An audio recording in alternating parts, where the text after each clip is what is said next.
अरे बापरे, घरात चोर शिरले की काय, त्यामुळे सावकाश डोर ओपन केला आणि ये माझ्यासाठी होतं सरप्राईज, जे की खूप अनएक्सपेक्टेड होतं. कारण मला यायला लेट झालेलं, 10 वाजले घरी यायला आणि एक्सपेक्ट नव्हतं की 10 वाजता फक्त बाहेर काहीतरी खाऊ असाच विषय झालेला आणि काही सेलिब्रेशन करायचं किंवा काय. आज माझा तसा मूडही नव्हता, माहीत नाही का. मे बी प्रत्येक बर्थडेला आता हे रिच्युअल बनत चाललं आहे की बर्थडेच्या दिवशी एवढा काही इंटरेस्ट नसतो.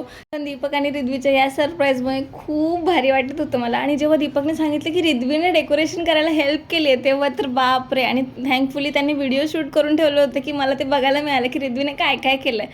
तिने मे बी कधीतरी व्हिडिओजमध्ये यूट्यूबवर वगैरे बघितलं असणार की हार्ट वगैरे ड्रॉ करायचं. सो तिनेच ती आयडिया दिली. ते बोलले की मी तर हॉलो असं हार्ट केलं होतं, नंतर तिने मध्ये स्वतः ते फ्लावर्स टाकले.